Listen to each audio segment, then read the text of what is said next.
In today's video, we are going to be comparing Emoni Bates to Victor Wembanyama and to see which player is better. But this video is also to help you become a better player as well. So let's get down and let's check out these amazing basketball players. First off, Victor Wembanyama is a fantastic defender. He's able to move those feet laterally very quickly, and with his wingspan he's able to block a lot of shots. So here he takes one big step laterally and then he's able to get himself back square towards his defender. This is something that a lot of players are not able to do, and Victor's able to do himself. Many players would have totally ran right past that player who was driving and they would have been out into no man's land and he would have had an open shot, but instead Victor was able to stay with him for the block. We have to remember that Victor is playing with men right now in a pro league, and he's able to get to the rim with one dribble. Obviously it helps with his wingspan, but here we can see that when he takes this dribble, he's clearing out his defender with his off arm, and then he's able to take two steps. When you're attacking the rim, you really want to take the longest steps possible. I think he's going to be a fantastic player. Victor Wembanyama is also able to stretch the floor, as we can see here, taking easily NBA range three-point shots.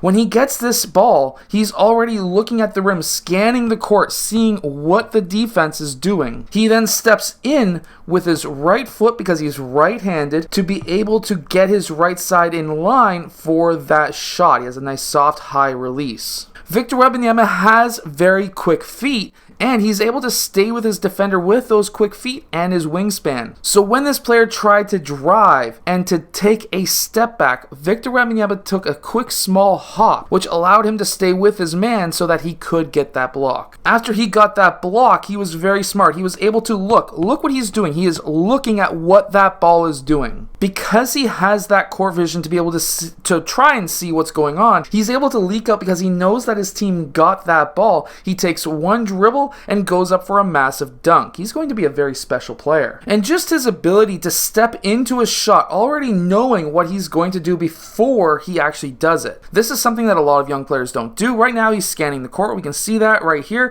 He calls for that ball. He gets that swing. He steps in with his left foot first, left, right. You can do that and you can go for that shot, and he has such a beautiful shot form. Like, check this out. Shoulder in line with the elbow. Nice high, soft release, zero thumb flick, and he has a slight sway forward with his feet, which will give him the distance. He's going to be a very good player. Now, when he's in the low post, he usually has a mismatch because of his height, and here he's got soft enough hands and tenacity to finish with that dunk. While it may be troublesome that he missed this first shot, he should have went up with his left hand, not his right, he was good and tenacity is on his side to be able to get that dunk. Now, Emoni Bates is more of a guard than a forward like Victor. However, he can still get his shot off on the players that defend him. However, one thing about Emoni Bates is the fact that his wingspan is much shorter than Victor's, and is actually one of the shortest wingspans for somebody his height. However, that wingspan does benefit him because he can get these shots off being covered much faster than you otherwise may have if you have a longer wingspan. So there is a benefit of having a shorter wingspan. Now, while Victor Wembanyama does have amazing court vision, we don't see it much in the highlights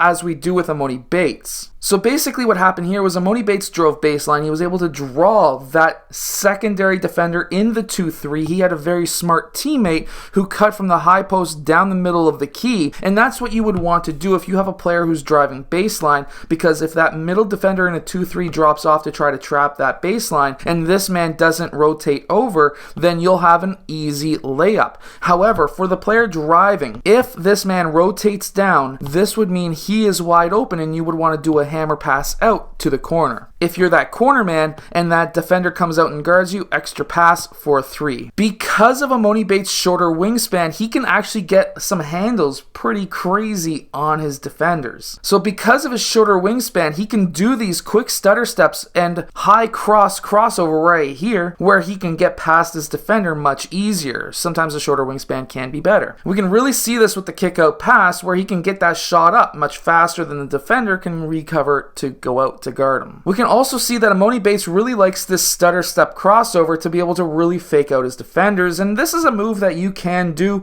If you've got longer arms, you can do a little bit of a jab towards this left side, and you should be able to still get past your defender to get to that rim. And remember, when you're attacking that rim, try to really limit your dribbles to get to that rim. You really only want to take one dribble if you have a full head of steam to get to the rim if you're within that 3-point line, because if you take more than one dribble, it's going to slow you down. Help defenders are going to come over to try to defend you, and it's just not going to look pretty. While both of these players technically could be forwards in the NBA, I personally think that Victor Wembanyama is going to have a little bit of an advantage over Emoni Bates, mainly because of his wingspan and height.